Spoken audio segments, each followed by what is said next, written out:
जय हिंद। Welcome to score enhancer. आज की हमारी करंट अफेयर्स की टुडे की टॉपिक है विज्ञान एवं प्रौद्योगिकी मंत्रालय द्वारा आए हुए कुछ ऐसे तथ्य जिनको आज हम लोग करंट अफेयर टुडे की श्रृंखला में क्लियर करेंगे।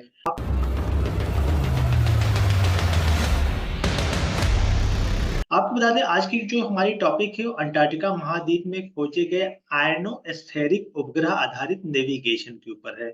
नेविगेशन का मतलब ये होता है कि किसी एक स्थान के बारे में विशेष जानकारी इकट्ठे करना और खास करके किस क्षेत्र में अंटार्कटिका महाद्वीप के समूह के बारे में। तो ये जानकारी आइए समझते हैं क्या है और किस तरह से है उपग्रह आधारित नेविगेशन।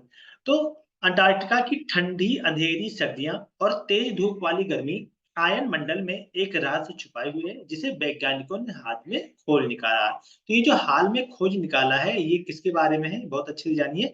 ये है आयनोस्फेरिक उपग्रह आधारित नेविगेशन, इसी की बातें यहाँ पर की जा रही हैं।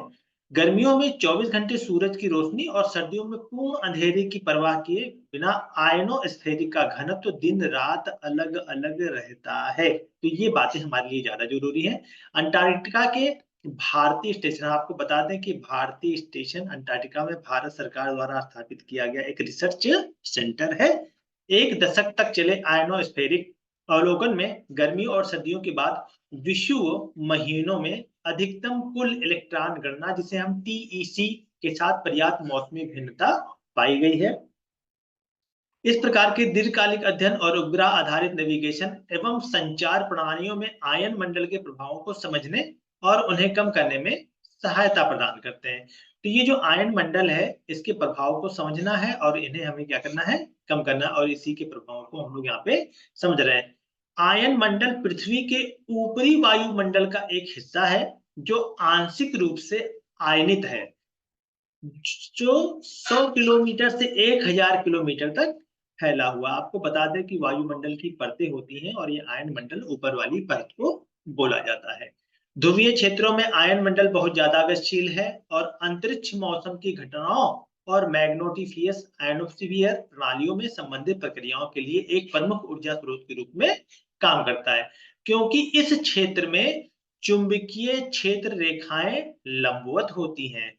विज्ञान एवं प्रौद्योगिकी विभाग डीएसटी के स्वायत्त निकाय भारतीय भूचंबकत्व संस्थान आईआईजी के वैज्ञानिकों की एक टीम ने 2010 और 2022 के बीच भारतीय अंटार्कटिका स्टेशन भारती में दीर्घकालिक मौसमी आयनोस्फेरिक अवलोकनों की जांच की है, जिसमें सूर्य के 11 वर्ष के चक्र की गतिविधियों का अवलोकन भी शामिल किया गया है। अवलोकन में यह पाया गया है कि यद्यपि भारतीय स्टेशन और सर्दियों के महीने में ध्रुवीय रातों में पूरे दिन सूरज की रोशनी नहीं मिलती थी, लेकिन फिर भी दोपहर में चरम आयनोस्फेरिक घनत्व का एक दैनिक पैटर्न देखा गया है। गर्मियों में 24 घंटे सूरज की रोशनी और सर्दियों में पूर्ण अंधेरे की परवाह किए बिना दिन रात आयनोस्फेरिक घनत्व में भिन्नता देखी गई है। वैज्ञानिकों ने चरम आयनीकरण के अणु अवक्षेपण और उच्च अक्षांशों से समनीय प्लाज्मा के परिवहन को जिम्मेदार ठहराया है।